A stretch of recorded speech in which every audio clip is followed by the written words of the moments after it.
नमस्ते दोस्तों, मैं Pankaj Jaiswal, faculty representative, faculty of commerce, MS university from all Gujarat students union AGSU। Second year BCom semester 4 और third year BCom semester 6 की internal exam चल रही है। थर्ड ईयर बीकॉम के जो ऑप्शनल पेपर है, लास्ट के 3 उनके ऑप्शनल पेपर होते हैं, वो आज से स्टार्ट हो गए। और सेकेंड ईयर बीकॉम के जो ऑप्शनल पेपर है सेमेस्टर 4 इंटरनल एग्जाम के, वो कल से स्टार्ट होंगे। ऑप्शनल पेपर के अंदर बहुत सारा जो है वो मिसअंडरस्टैंडिंग हो रहा है स्टूडेंट्स को और मैनेजमेंट के बीच में। मैं आप सभी को बता दूं कि अगर जिस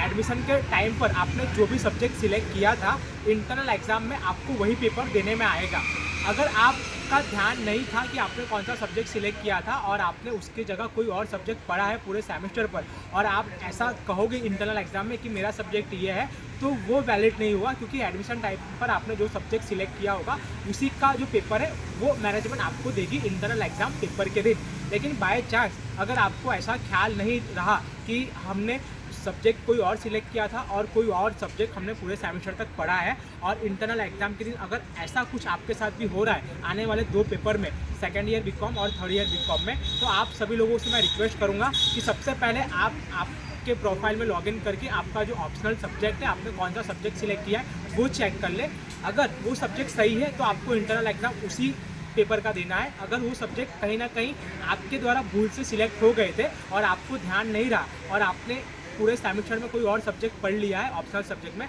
तो जब भी इंटरनल एग्जाम आप देने बैठोगे तो वहाँ पर क्लासरूम में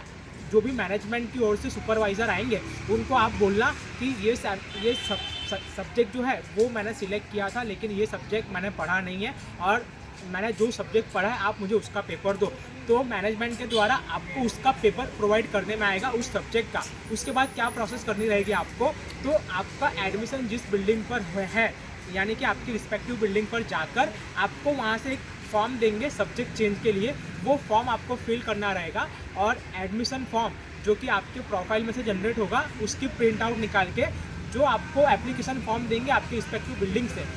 वो फॉर्म सबमिट करके उसके साथ अटैच करना होगा और वहाँ पर सबमिशन कराना होगा आपको आपके रिस्पेक्टिव बिल्डिंग पर। तो ये इसका सॉल्यूशन था, और बहुत सारे स्टूडेंट्स को ये जो इशू है वो आया है और आने वाले 2 पेपर में भी शायद आ सकता है। तो एक बार और मैं अच्छे से क्लियर कर देता हूँ, अगर आपने एडमिशन टाइम पर जो सब्जेक्ट सिलेक्ट किया है ऑप्शनल में और आपने उसके अलावा कोई और सब्जेक्ट पढ़ा है पूरे सेमेस्टर में और इंटरनल एग्ज़ाम में आपका जो सिलेक्ट किया हुआ सब्जेक्ट वो उसका पेपर आ रहा है, तो आप वो ना दो और आपने जो एग्ज़ाम जो सेमेस्टर के लिए पढ़ा है उसका पेपर दो तो भी चलेगा, लेकिन वो आपको मांगना होगा और बाद में जाके आपकी रिस्पेक्टिव बिल्डिंग से चेंज कराना होगा। चेंज करने की मैंने प्रोसेस बताई, उसके अकॉर्डिंग आपको करनी होगी। Thank you.